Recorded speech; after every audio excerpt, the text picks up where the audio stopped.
saaxiibayaal aad iyo aad baan idin salaaminaa meel kasta duwada ka joogtaan kusoo dhawaada youtube-keena caawa waxaan joognaa soo dhaweynta nimco samriye boqorada saxaafadda caawa halkan waa lagu dhan yahay dhammaan bahda saxaafadda ee kala duwan farxad gooniya ayay u tahay inay nimco kusoo noqoto meediyaha siib ahaan anigana farxad gaara ayay tahay waxay qofkii ugu horeeyay ee markan meediyaha soo galay 18 la soo hadlay waanu qaaday way maalintii ugu horeysay nimco samriye la soo hadashay dabadeetana farxadii aan qaaday alaanka waaniga faraxsan ee soo dhaweynayna nimco samriye waxaan leenahay walaal sidii lagu jeclaa baa wali lagu jecelay ku soo dhawow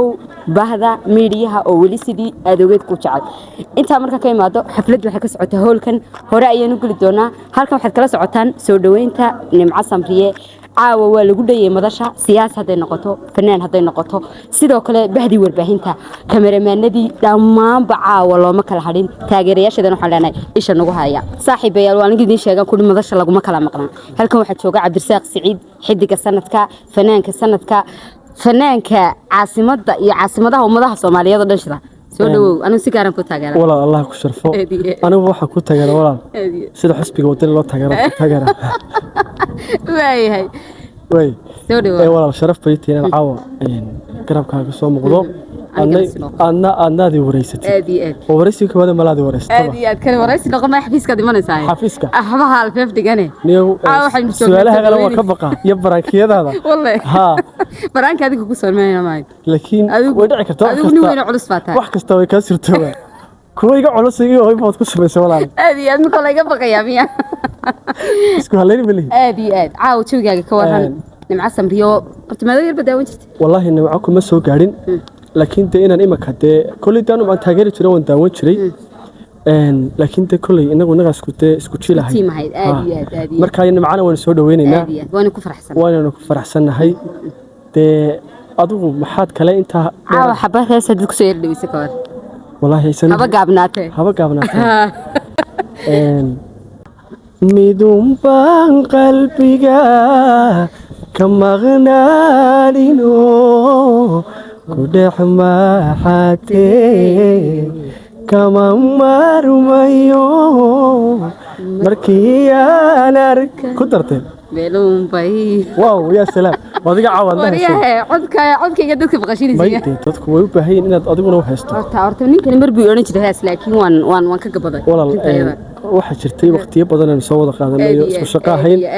wala Stan TV baan ka mid ahayn nimcana way naga nasiib badan tahay teamka Stan TV waxa weeye teamkii aan ugu shaqada inaan dad la shaqeeyo dadkii aan ugu jeclaaday marka xalay saaxiibeel guuleystay guuleysta anda guuleyso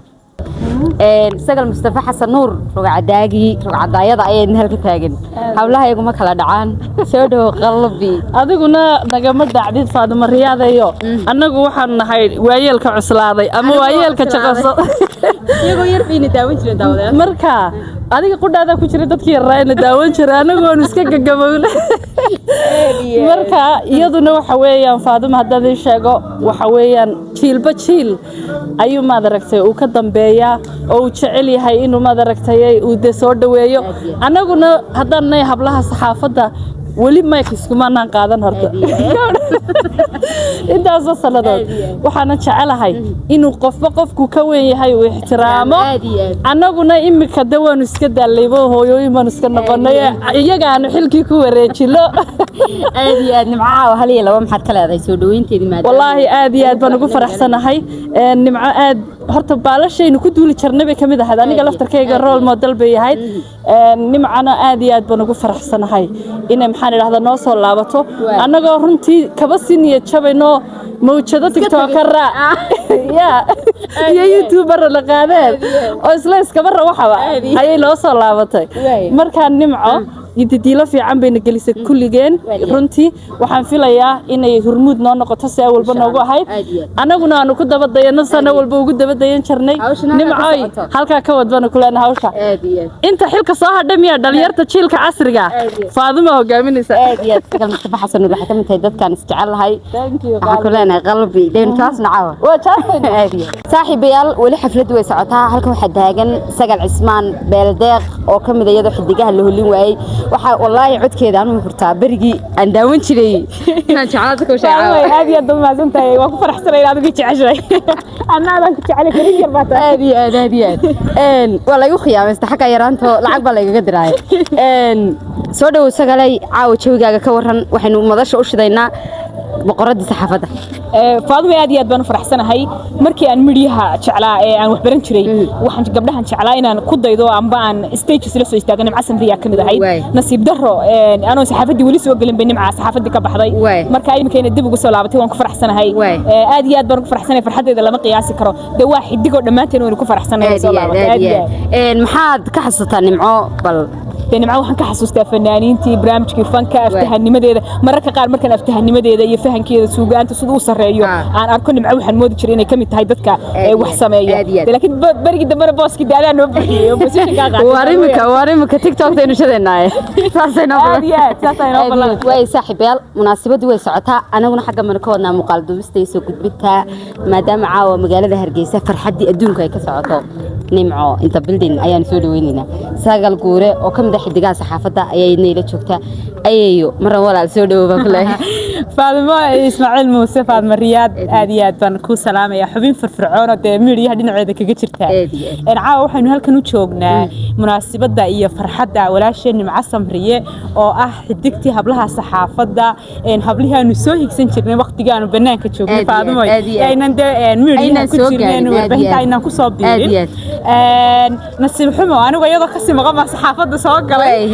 laakiin caawa aad baan ugu faraxsanahay inay nimco soo noqotay oo ma adaragtay welcome back in caawa u sameynayno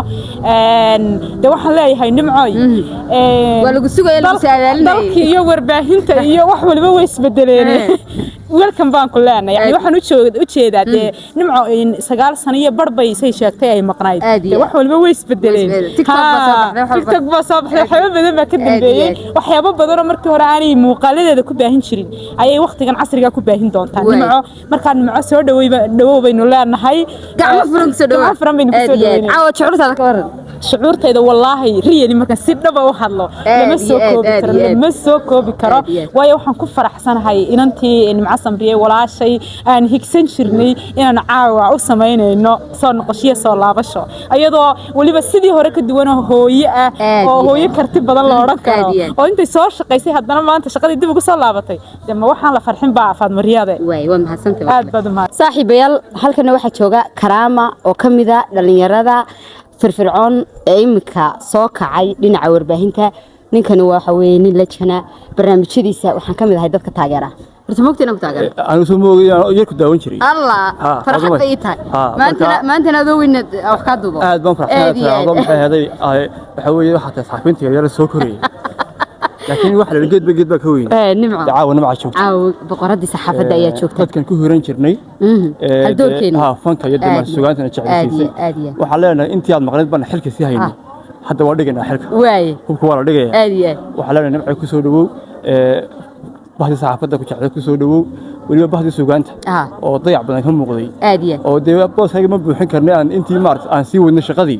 waxaan leeyahay ku soo dhawow de Faadimo aad ku dhaad maad yareysan xumaan hanbaysan kuwa horena wada shaqeeyay dawladii hore kuwa dambana wada shaqeynaysa ninkani horta uu iskala kabtamaayo kabtanka aniga qabta maadaama yahay walaalkayga yar uma qabanay garkana de waa u degdegay ma waa caadi waxba oramayne wax loo jeedo bariga hore hablaha wadaada ka xanaaqan laakiin fidaada kama xanaaqdaan ragaaba ka xanaaqa marka barnaamij aad u qurux badan ku kulnay Faadimo farxad bay tahay inaan caawadiga kula kulmo ku dhahda de shaashadahan iska daawan jirnay waxaan leenahay dadaalka halka laga sii wado qof walba wuxuu qaban karo bulshada ha ku biiriyo de waxa weeye waaweynkana waa laga dambeynaya aad iyo aad baad ma caaw farxad gaar ah bay noo tahay Karaama aad iyo aad baan ku salaamaya waxaan ku leeyahay deemkood weynaatay adigana shaqada wad haysaaye xagga fankiisa suugaantay warasadana soo baday de waxa weeye dhamaantiin waxa weeye qofka bulshada ku jiro waa inuu ka qayb qaataa qofka bulshada wax ku biirin kara marka waxa weeye dhamaantiin waa iskaashanayna gacmaha isqabsanayna wax fiican baan insha Allah rajeenayna dhamays ayaa halkan caawa taagan oo kamid ah xidigaha saxaafadda da'da yar oo ah tiimka anaga naga sii yaraa waxaan ku hore imka magaalada shida waxaan ku leenahay soo dhawow qalbi soo dhawow caawa xagga hablaha way ugu yara kacsantay muhibbadooda dee ilaah baan ku dhintay ma habeen inagu kaxsanaan weyda caawa haddii inagu kaxsanaan weydo habeen kale inagu kaxsanaan kaala waxaan lahaa dhamays waa friid sida wax u xiriirinayso talentigeeda keep going ma adiga kule thank you way caawa farxadda ka waran wallahi horta caawa habeen kale way weliba adoo yar badaawan jirtay mise adoo weyn dee walaal kelmadaas horta way daashoon ka diinayna anigu iska daa hibadeeda iyo waxaan ku leeyahay talentigeeda inta quruxdeeda dhigay waxaanu gaarnay heer aanu dhahno diriiska xilanta halkan ku seerana aad iyo aad danka istaalka waqti baad aad iyo aad marka insha Allah horta rugcadaagi soo rogaan caawa waxay noo soo noqotay nimca samriye waa boos aynu tabanay in badan baa lahaa habluhu inamada ka dambeeyaan imika leena yaaba hadda gurigiina bacmeen lahaa